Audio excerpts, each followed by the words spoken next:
नमस्कार मित्रों, जितना ज़्यादा बुकर पुरस्कार के सिलसिले में ज़िक्र हुआ गीतांजलि श्री का, उतना ही ज़िक्र जो है वो उनके अनुवादक का भी हुआ।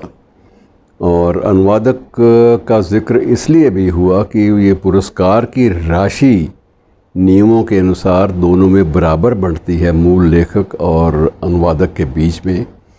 और इसलिए ये ज़रूरी है कि अनुवादक भी उतना ही सशक्त हो, वो अनुवाद में भी उतनी ही जान डाल सके जितना कि मूल कृति में है। और इसी आधार पर जो ज़िक्र हुआ वो अनुवादक का हुआ, और अनुवादक रॉकवेल नाम है, रॉकवेल। अब रॉकवेल का ज़िक्र जितने भी फ़ोटो छपे हैं गीतांजलि श्री के साथ, सभी फ़ोटोज़ में, हर चित्र में रॉकवेल का चित्र भी बराबर कायम है और उतना ही सम्मान उसको भी मिला है। कुछ एक विशेषताएं हैं रॉकवेल में जो बाकी अनुवादकों से उसे अलग करती हैं। सबसे जो मुख्य बात जो उल्लेखनीय है कि उनकी रॉकवेल की जो पीएचडी का थीसिस है वो उपेंद्रनाथ अश्क के उपन्यास गिरती दीवारों पर है। ये अपने आप में एक विशिष्ट उपलब्धि वाली बात हो जाती है कि गिरती दीवारों पर और उपेंद्रनाथ अश्क के जीवन वृत्त पर जो एक पीएचडी करे कोई भी विदेशी महिला, तो यह वाकई बहुत अच्छा, सुखद लगता है। और इसके लिए उन्हें कई बार भारत भी आना पड़ा और उनसे संवाद भी स्थापित करना पड़ा। और पीएचडी करने के बाद बर्कले यूनिवर्सिटी में उसने रॉकवेल ने पढ़ाया भी काफ़ी देर तक, और काफ़ी अवधि तक पढ़ाया।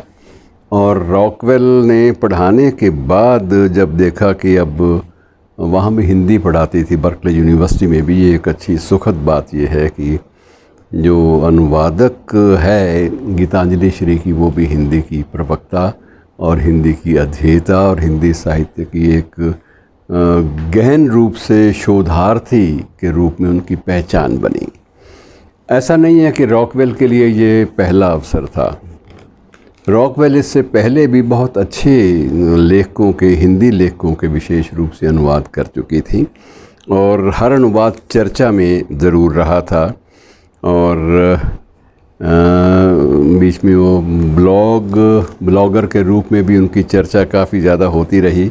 और पेंटिंग्स में भी उन्होंने अपना हाथ आजमाया, लेकिन पेंटिंग्स में हाथ आजमाने के बाद भी उन्हें तसल्ली सी नहीं हुई। उन्हें लगा कि अनुवाद जो है वो मेरे लिए बेहतर है। कि अनुवाद के माध्यम से, रॉकवेल ने एक अपने इंटरव्यू में कहा कि अनुवाद के माध्यम से मुझे मूल लेखक और मूल कृति के बीच में से गुज़रने का जो अवसर मिलता है, उसमें जो सुख है वो पेंटिंग्स में भी नहीं है।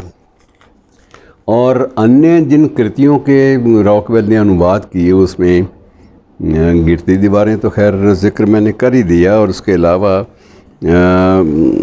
कुछ एक पुस्तकें और भी हैं, जैसे उषा प्रियमवदा की एक बड़ी लोकप्रिय कहानियों का संकलन था 55 खंबे लाल दीवारें। अगर आपको याद हो, उषा प्रियमवदा के दो ही जो हैं कहानी संग्रह बहुत लोकप्रिय हुए, एक 55 खंबे लाल दीवारें और दूसरा ज़िंदगी और गुलाब के फूल। तो 55 खंबे लाल दीवारें का पहली बार अंग्रेज़ी में अनुवाद जो था, किसी पुरस्कार के लोभ में नहीं बल्कि कृति की उत्कृष्टता को देखते हुए रॉकवेल ने उसका अंग्रेज़ी अनुवाद दिया। और उसके बाद दुनिया भर में उसका भी चर्चा उतना ही ज़्यादा हुआ जितना अब ये टॉम ऑफ सैंड का हो रहा है। उतना ही चर्चा अंग्रेज़ी में 55 खंबे लाल दीवारें कहानी संकलन का हुआ। और उसमें भी आप ये कह सकते हैं कि वहाँ उसका विशेष रूप से जो अध्ययन था वो काम आया। और मित्रों, इस अध्ययन के बाद मैं आपको एक बात ज़रूर इसमें चर्चा में बात आई है, वो है टिप्पणी असगर वजाहत की। ऐसा नहीं है कि इससे पहले कोई बहुत अच्छी कृतियाँ हिंदी में कम लिखी गई, गीतांजलि श्री से पहले बहुत लिखा गया। और उनमें से बहुत सारी कृतियाँ ऐसी थी जो बुकर तो क्या, किसी बड़े पुरस्कार, उससे भी बड़े सम्मान के लिए भी जो समर्थ मानी जानी चाहिए थी। लेकिन सबसे बड़ी दिक्कत ये है कि उनके समय पर अनुवाद जो हैं वो नहीं हो पाया। और ये सबसे बड़ी एक बड़ा एक वैशिष्ट्य होता है और ये एक बड़ी एक समस्या है जिस पर गंभीरता से विचार किया जाना ज़रूरी है।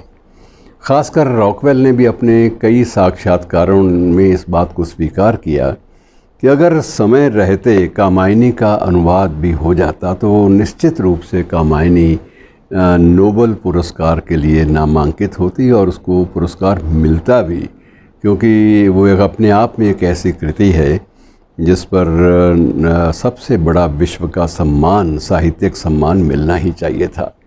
और उसके अलावा रॉकवेल ने एक दो बातों का और भी जिक्र किया। उसमें उन्होंने प्रेमचंद की कुछ एक कृतियों का जिक्र किया।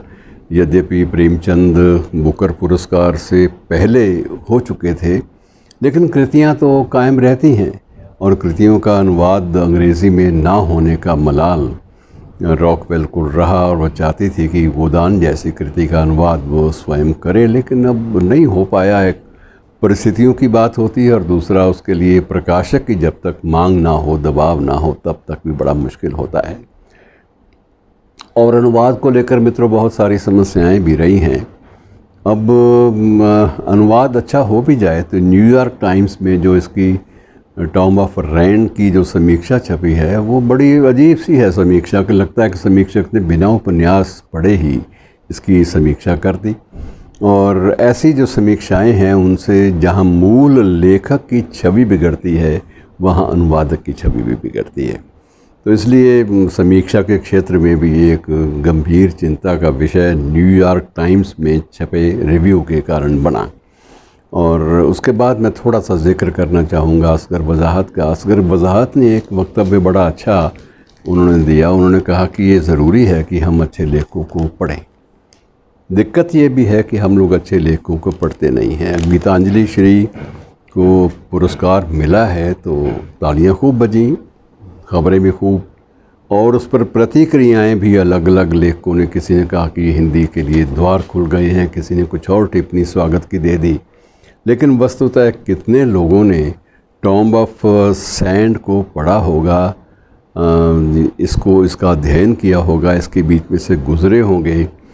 शायद वो संख्या इतनी ज़्यादा ना हो। और कई बार ये भी होता है कि हम शेल्फ वैल्यू के लिए, शेल्फ में शोभा बढ़ाने के लिए ऐसी पुरस्कृत पुस्तक का अनुदित रूप अंग्रेज़ी में ले आते हैं, लेकिन होता यह है कि हम लोग कभी उसको पढ़ते नहीं हैं, कम पढ़ते हैं। ये तो मैं नहीं कहूँगा कि कोई नहीं पढ़ता, लेकिन कम पढ़ी जाती हैं।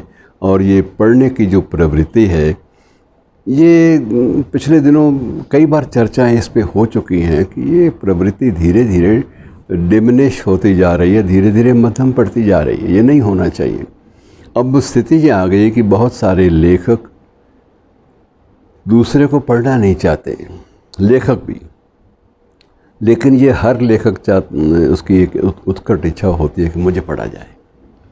अब ये कितनी बड़ी त्रासदी है कि आप स्वयं एक अच्छी कृति को पढ़ना नहीं चाहते, उसके बीच में से गुजरना नहीं चाहते, और अपनी बात जो है वो आप चाहते हैं कि उसकी कृति जो है पढ़ी जाए, उस पर चर्चा हो, उस पर संगोष्ठी हो, उस पर विचार विमर्श हो, उस पर सब कुछ हो, लेकिन पढ़ने के नाम पर आप बिल्कुल बिदक जाते हैं। तो ये जो बिदकने की प्रवृत्ति है अच्छा साहित्य पढ़ने से, इस पर भी कहीं थोड़ा सा हमें स्वयं ही रोक लगानी होगी।